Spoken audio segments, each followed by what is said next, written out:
नमस्ते, स्वागत छ साथीहरू। हाम्रो जीवनमा पैसाको महत्त्व के छ? यो कसैबाट लुकेको छैन। पैसा बिना कोही पनि खुसी हुन सक्दैन। यो केवल यो भन्न खोजिएको हो कि पैसा जीवनमा सब थोक होइन, वा हामी पैसाले खुसी वा सम्बन्ध किन्न सक्दैनौँ। वास्तवमा हामी खुसी किन्न नसके पनि हातमा पैसा हुनेले स्वतः खुसी आकर्षित गर्छ।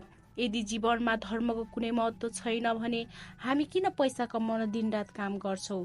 सबैजना धनको चाहना राख्दछन्, सबैजना धनी सपना देख्छन् र सबैजना आराम र विलासिताले भरिपूर्ण जीवन बिताउने चाहना राख्दछन्।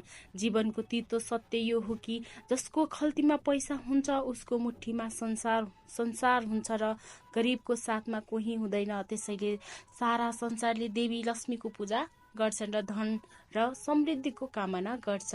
सबैलाई हाँसेर माता लक्ष्मी खुसी हुनुहुन्छ। देवी लक्ष्मीलाई प्रसन्न पार्नु धेरै गाह्रो काम हो, तर जसलाई देवी लक्ष्मीको आशीर्वाद हुन्छ त्यो कहिल्यै दुखी हुन सक्दैन। माता लक्ष्मीले कुनै न कुनै दिन आफ्नो प्रत्येक सच्चा भक्तमाथि आशीर्वाद वर्षाउनुहुन्छ र हाम्रो भक्तिबाट प्रसन्न भएर उहाँ हाम्रो घरमा पनि वास गर्न आउनुहुन्छ।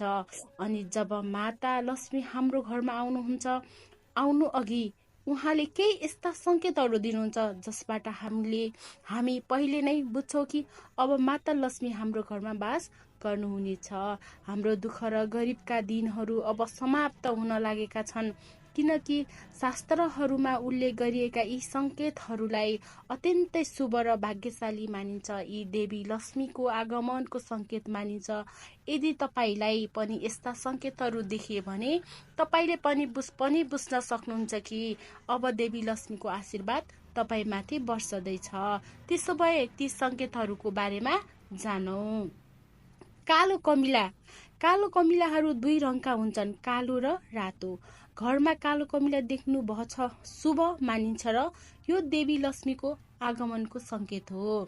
छेपारो, यदि घरमा अचानक 3वटा छेपारो एउटै कोठामा देखा पर्यो भने यो धेरै शुभ हुन्छ र देवी लक्ष्मीको आगमन सङ्केत हो।